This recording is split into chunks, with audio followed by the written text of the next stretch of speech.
అనకాపల్లి జిల్లా రాంబిల్లి మండలంలోని పంచదార్ల కొండపై గ్రావెల్ అక్రమ తవ్వకాలు జరిగినట్లు పెద్ద ఎత్తున ఆరోపణలు రావడంతో వైఎస్ఆర్ కాంగ్రెస్ పార్టీ పెద్ద ఎత్తున ఉద్యమం చేసింది. ఈ నేపథ్యంలో తవ్వకాలు జరిగినట్లు అధికారులు తేల్చారు. లీజు ప్రాంతానికి బయట 1.39 లక్షల టన్నుల మేర గ్రావెల్ అక్రమంగా తవ్వి తరలిస్తే లీజు ప్రాంతంలో సైతం గనుల శాఖ ఇచ్చిన పర్మిట్ల కంటే 63,280 టన్నులు అదనంగా తవ్వినట్లు గుర్తించారు. నిబంధనలు ఉల్లంఘించి తవ్వకాలు జరుగుతున్న అడ్డుకోవడంలో విఫలమైన అనకాపల్లి జిల్లా గనుల శాఖ అధికారి మధ్య శ్రీనివాసరావును సస్పెండ్ చేస్తూ గనుల శాఖ ముఖ్య కార్యదర్శి ముఖేష్ కుమార్ మీనా జూలై 30వ తేదీ గురువారం ఆదేశాలు జారీ చేశారు. పంచదార్ల గ్రామ పరిధిలో కొండపై సర్వే నంబర్ 1లో 2.153 హెక్టార్లలో విజయ్ కుమార్ నాయుడు పేరిట గ్రావెల్ లీజ్ మంజూరైంది. అయితే అక్కడ పెద్ద ఎత్తున అక్రమ తవ్వకాలు జరిగాయంటూ ఆరోపణలు రావడంతో రెవెన్యూ, గనులు, భూగర్భ జలశాఖ, దేవాదాయ శాఖల అధికారులతో జాయింట్ సర్వే జరిపించారు. ఇందులో లీజు సరిహద్దుకు బయట 1,39,622 టన్నుల గ్రావెల్ అక్రమంగా తవ్వినట్లు తేల్చారు.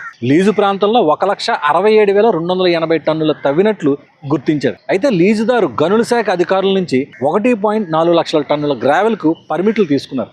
అంటే లీజు ప్రాంతంలో తవ్వి తరలించిన గ్రావెల్లో కూడా 63,280 టన్నులకు ఎటువంటి పర్మిట్లు తీసుకోలేదని గుర్తించారు. ఇంత జరుగుతున్న అక్రమ మైనింగ్ గుర్తించి అడ్డుకోవడంలో అనకాపల్లి గనుల శాఖ అధికారి విఫలమైనట్లుగా తేల్చారు. దీంతో ఆయనపై వేటు వేశారు. ప్రభుత్వ అనుమతి లేకుండా ఆయన జిల్లా కేంద్రాన్ని వదిలి వెళ్లకూడదని ఆదేశాల్లో పేర్కొన్నారు.